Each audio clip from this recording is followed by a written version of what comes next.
Plug in, turn on, and cop out.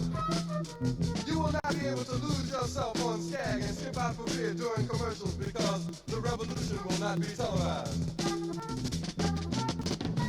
The revolution will not be televised. The revolution will not be brought to you by Xerox in 4 parts without commercial interruptions. The revolution will not show you pictures of Nixon blowing a bugle and leading a charge by John Mitchell, General Abrams, and Spyro Agnew to eat hog maws confiscated from a Harlem sanctuary. The revolution will not be televised. The revolution will not be brought to you by the Schaefer Award Theater. It will not star Natalie Woods and Steve McQueen or Bullwinkle and Julia.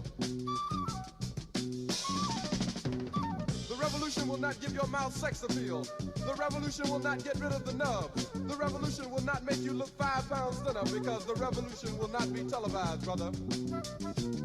There will be no pictures of you and Willie Mae pushing that shopping cart down the block on the dead run or trying to slide that color TV into a stolen ambulance.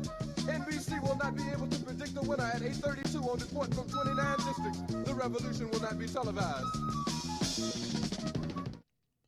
Yo, yo, yo. We back at it. It is May 15th, 2017. And we are testing. Okay, tonight's segment of the No PC Show is in the news segment, and we're going to get right into it. First, this is just crazy. The woman that ran over the young lady, the 18-year-old, who was seeing her ex or her baby's daddy or whatever they want to call it these days, has been arraigned on murder charges.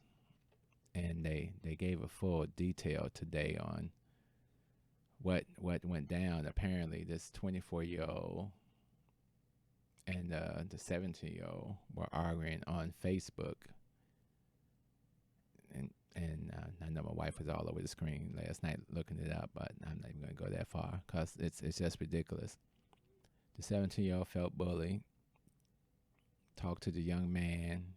He didn't try to really squash it. He was like, well, do whatever you got to do. So apparently the 17-year-old and the 24-year-old got in a fight. I don't know if the 17-year-old got the best of her. China Stapleton, 24, her mugshot has her with her face bandaged up, but that could have been from hitting this young lady. And they said she jumped in her car. The young lady was walking away. She ran over, pinned her up against the car. Somehow, some clothing or something got stuck and dragged her underneath the car. She then proceeded to go in reverse and then go back forward and run this young lady over. And only thing people could do is stand around and look. Now, there's no way on earth anybody's going to have sympathy for this woman. And she had a 13-year-old cousin in the back. What type of craziness is this? Well, you're not even with the dude. Yeah, y'all got a baby, but who knows what he was into? I don't want to call him a deadbeat dad or anything like that, but he about to move on. You're going to be in jail. She's going to be in the grave. And he's going to be back stroking it with somebody else. That's the sad reality of this. And obviously, he didn't want you no more. And you couldn't accept it. It's just ridiculous. Another story in the news is the revision of the Sandra Bland Act. That's why I always tell people, they give you something and then they take it away because they never intended to give it to you in the first place. So there's been some revisions to this act, and it passed unanimously in the Texas Senate, basically stating that now you have to have a bigger burden of proof when a cop does something. Like, at first they were going to have to be under all this additional scrutiny. So now they don't have to be under all that scrutiny. All it is, I don't need to have an abundance of proof to pull you out your car to do the exact same things that led to her being put in the jail for no reason. who was in jail for 3 days for a lane violation, which normally you could have walked away. And as we all know the story, he instigated it, by telling her to put out her cigarette. She didn't have to pull her cigarette out. It's all types of little laws that say, oh, well, if he felt endangered from a cigarette.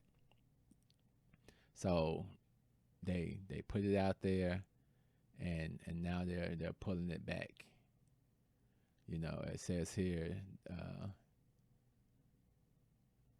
essentially described to the Associated Press, a mental health and awareness piece of the legislation has been slimmed down to focus on providing mental health and de-escalating training for jailers.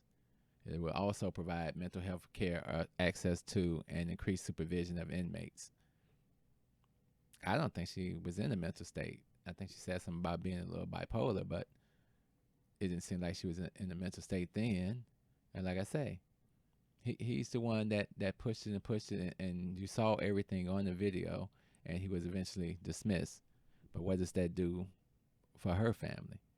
What does that do for the next people that find themselves in this situation? The lawmakers should be ashamed of themselves. If it's going to be a bigger burden of proof to show that you were harassed or anything, then that's crazy. It says right here, the latest version of the legislation which unanimously passed the Texas Senate last week has been stripped down of provisions that will require a higher burden of proof for stopping and searching vehicles. Basically saying there was no real reason to escalate this to the level he did. And that was put in the bill, but guess what? They stripped that down, so no, I can go right back to doing what I was doing beforehand. Crazy. Last but not least, we got Miss Monique. Went in on Oprah, Tyler Perry, and Lee Daniels. Let me play that for you.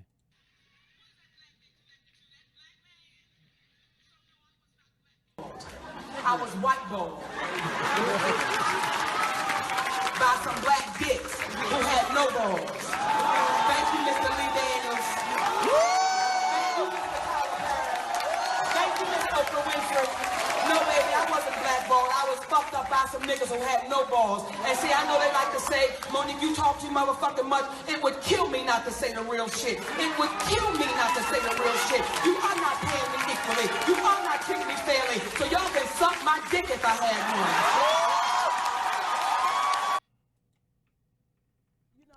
The phone was ringing and the scripts were coming. And when people say, Monique, where have you been? It's not that I haven't been on TV or been in the movies because I've been blackballed, as Mr. Daniels has said. The offers just didn't make sense, Dawn. So again, the phones didn't stop ringing and the scripts didn't stop coming, but the offers that were associated with them were offers that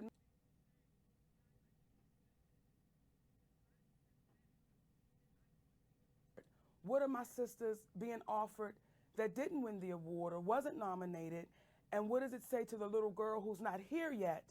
That if we continue to accept these low offers, however do we make it different and make a change? Okay, I want to play this. This was Lee Daniels.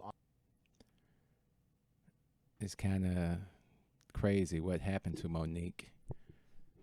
But, that's what happens to all of us. And it's called playing the game. And if you're not going to play the game based upon the rules where they always win, then you have to play the game where you win or you lose.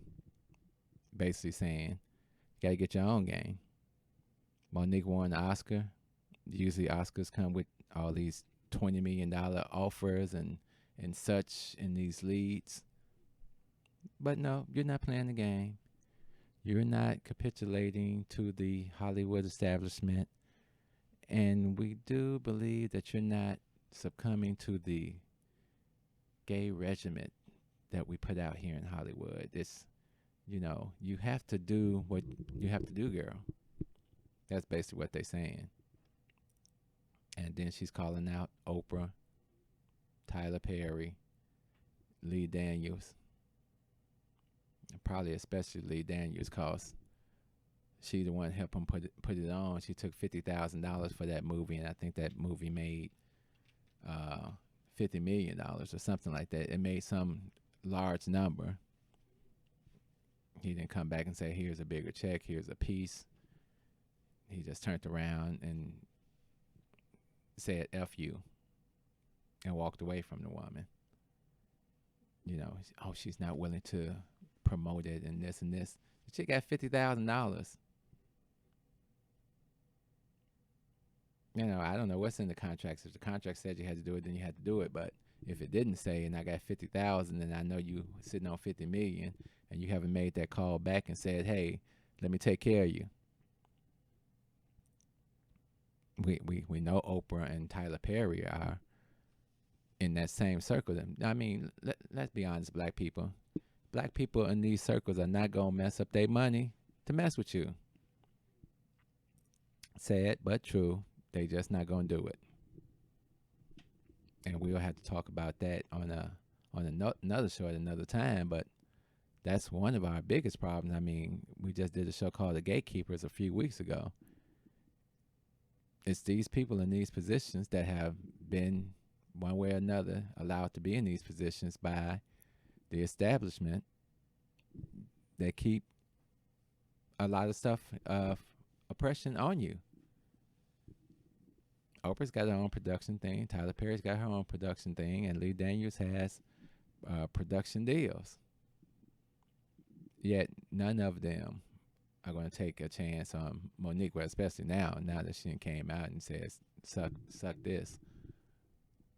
But, I mean, it's crazy. She got to get in where she fit in. We'll see you guys on Thursday. We're going to do a show in dedication of Malcolm X. It'll be his birthday Friday. So we want to put together a little something, and we hope to see everybody Thursday. And the dial-in number for the show on Thursday will be 1-872-267-2552. This will be the call-in number, and we probably won't open that to about 7:45. So until then, love, peace, soul. We out of here. Step out of the car. I do have a right. Now step out or I will remove you. I refuse to talk to you other than to identify myself. Now if you're woman ain't no revolutionary, should persuade you to be a fucking slave for the rest of your days. Should be grooming you on how to behave, teaching you how to cool and buck dance so that you can be safe. If that brother ain't no rider, soldier, no provider, motor of young minds. Check it out, you got yourself a bitch. He about to turn that you invested in. If he's wearing them skinny jeans, you a lesbian. For every 100 black women who ain't locked up, it's only 83 black men remain. Take away 1.5 million black men who might have benefited their women and their children. You don't know a war when it's waged against you, when it makes you drive your baby mama to the clinic just to kill your own. Ain't no legacy to leave behind, cause ain't nobody sitting on your throne. You motherfuckers are asleep in a war zone, living a nightmare, dying in your own home. If you don't stop, you gon' lose what you got left. I'd rather die trying to fight for my last breath. Freedom or death, you asleep in a war zone, living a nightmare, dying in your own home. If you don't fight, you gon' lose what you got left. I'd rather die trying to fight for my last breath. Freedom or death, nigga. Sandra Bland was a rider. She wouldn't have committed suicide if you a motherfucking liar.